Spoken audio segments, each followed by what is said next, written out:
आप, क्या हाल चाल है बेटा। आज है 19 जनवरी और मंगल का दिन। तो हम पढ़ रहे थे सबक वतन और अहले वतन से मोहब्बत। आपने देखा कि इसमें हमने क्या कुछ किया अभी तक। हमने इसकी खाली जगह पुर की, हमने इसके गलत दुरुस्त फिक्रात किए और हमने इसके क्वेश्चन आंसर किए, जिसमें सबसे पहला सवाल हमारे पास था वतन और अहले वतन से क्या मुराद है। तो आपने इसमें देखा कि वतन और अहले वतन से मुराद ये है कि एक इंसान अपने मुल्क से भी मोहब्बत करे और इसमें रहने वाले लोगों के साथ भी प्यार और अमन के साथ रहे। दूसरा सवाल हमारे पास था अहले वतन से मोहब्बत का तकाज़ा क्या है। तो बेटा अहले वतन से मोहब्बत का तकाज़ा ये है कि इंसान जिस ज़मीन पर पैदा होता है, वहाँ पर पलता बढ़ता है, उसकी ज़मीन से वसाइल हासिल करे और उनसे पूरा फ़ायदा उठाए। और तीसरा सवाल हमारे पास था हमारे प्यारे नबी सल्लल्लाहु अलैहि वसल्लम ने अपने वतन से मोहब्बत का इज़हार किन अल्फाज में किया था। तो बेटा नबी सल्लल्लाहु अलैहि वसल्लम को वतन मक्का से बहुत प्यार था। उन्होंने फरमाया कि ए अहले मक्का, मैं तुमसे बहुत मोहब्बत करता हूँ, लेकिन ये तेरे रहने वाले मुझे यहाँ पर रहने नहीं देते।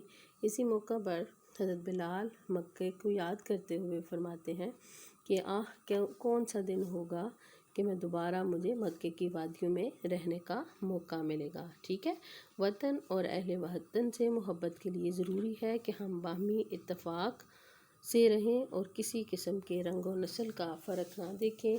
जो काम भी हमारे ज़िम्मे हैं उनको फ़ख्र के साथ अंजाम दें और उसमें शामिल शोबों में दिन रात मेहनत करें ताकि हमारा मुल्क दिन दुगनी रात चुगनी तरक्की करे। अब हमारे पास सवाल है जो कि हमारा आज का टॉपिक है। तो उसमें है अल्लाह ताला ने पाकिस्तान को किन कुदरती वसाइल से नवाजा है। तो बेटा अल्लाह ताला ने हमारे मुल्क को बहुत खूबसूरत बनाया और इसमें रंग बिरंगे फल फूल लगाए और ज़मीन व आसमान जैसी नेमतें हमें दी और बुलंद वाला पहाड़ों जैसे मकामात दिए, रेगिस्तान दिए, बागात दिए, पहाड़ दिए, दरिया समंदर सब जो है हमारे वतन की खूबसूरती के लिए हैं। और यहाँ पर जो खेत लहलहाते हैं उनकी मट्टी जो है वो सोना उगलती है। और हमारा फ़र्ज़ क्या है कि हम इन वसाइल को पूरा करते हुए अपने मुल्क की तरक्की के लिए हर वक्त तैयार रहें। ठीक है, तो बेटा इसका जवाब हमारे पास ये है कि अल्लाह ताला ने पाकिस्तान को बहुत ही कुदरती वसाइल से नवाजा है।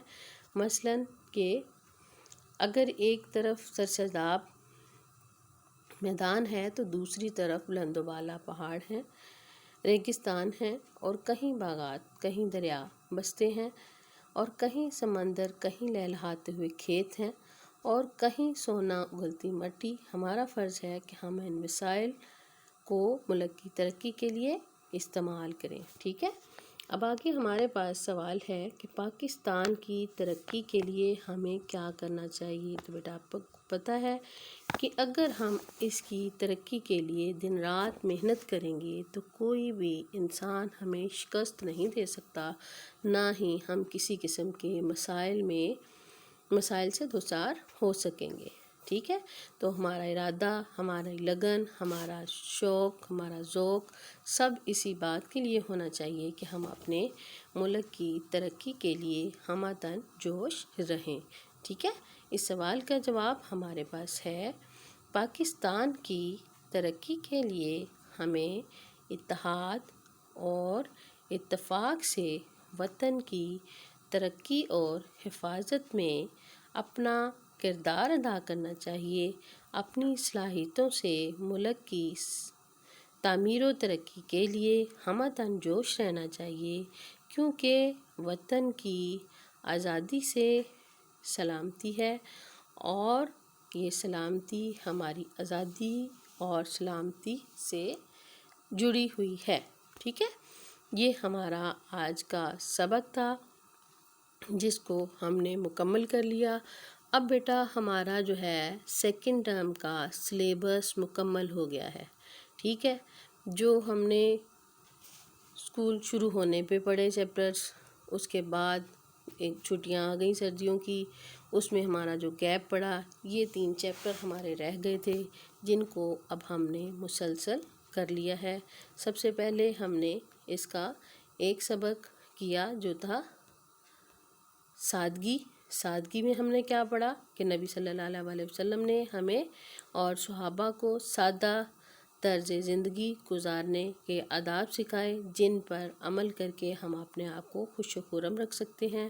اس کے بعد وقت کی پابندی کے بارے میں بتایا کہ وقت کی پابندی ہمارے لیے کس طرح کارآمد ہے، کس طرح ہمیں اس کو پورا کرنا چاہیے۔ اس کے لیے ہمارے پاس نظام کائنات کا ایک سلسلہ چلا جس کے پیش نظر ہم اپنی زندگی گزارنے کے لیے وقت کی پابندی سیکھ سکتے ہیں۔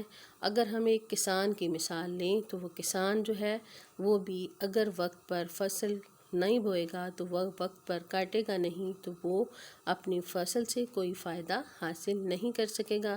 اس کے بعد ہم نے سبق وطن اور اہل وطن کے بارے میں پڑھا۔ تو بیٹا اہل وطن اور وطن کے لوگوں کے ساتھ پیار و محبت کرنا، ان کے ساتھ شفقت سے رہنا، ان کو اپنا حصہ سمجھنا، اپنی زندگی کا حصہ سمجھنا، ان کے ساتھ لگن کے ساتھ وقت گزارنا اور اپنے وطن کی خیر خواہی کرنا، اس میں کام کرنے کے لیے کسی قسم کی ہچکچاہٹ محسوس نہ کرنا اور ہمیشہ لگن اور محنت کے ساتھ اپنے وطن کے لیے قربانیاں دینا ہی ہماری کامیابی کا سبب ہے۔ ٹھیک ہے، یہ تینوں چیپٹر جو ہیں ہم نے دہرا لیے۔ اب اس کا اگلا کام جو ہے کیا ہے ہمارے پاس کہ آج کے صفحہ نمبر 60 کا ہم نے سوال نمبر 4 اور 5 کیا۔ اس سے پہلے ہم نے اس سبق کے خالی جگہ پر کی، غلط فکرات کیے اور اس کے 3 سوالات کیے تھے۔ اب اس کے ساتھ آپ نے کیا کرنا ہے کہ اس کو آپ نے کاپی کے اوپر لکھ لینا ہے۔ کاپی پہ لکھنے کے بعد آپ نے سبق سادگی کا ٹیسٹ تیار کرنا ہے جو کہ ہمارے پاس تھا کہ صرف اس کے 5 سوالات تھے، جس میں پہلا سوال تھا زندگی گزارنے کا بہترین طریقہ کار کون سا ہے، وہ آپ نے کرنا ہے۔ سادگی سے کیا مراد ہے، اس کا دوسرا نام کیا ہے، سادگی اختیار کرنے کے کیا فوائد ہیں، رسول اللہ صلی اللہ علیہ وسلم کی پوری زندگی سادگی کا نمونہ تھی، مثالوں سے واضح کریں۔ تو صحابہ کرام نے اپنی زندگی کیسے گزاری۔ بیٹا اس کے 4 سوال جو ہیں وہ تو تقریباً شارٹ ہیں اور ایک سوال ہے تھوڑا سا لمبا ہے جس کو کرنے میں آپ کو کوئی دقت محسوس نہیں ہونی چاہیے۔ آپ اس ٹیسٹ کی تیاری کریں، کل آپ انشاءاللہ تعالیٰ اس کا ٹیسٹ لیں گے۔ آپ کو ویسے بھی پتہ ہے کہ ہمارا بدھ کا دن ٹیسٹ کا ہوتا ہے اور ہم نے اس ٹیسٹ کو تیار کرنا ہے۔ ٹھیک ہے، اپنا بہت خیال رکھیے گا۔ اللہ حافظ۔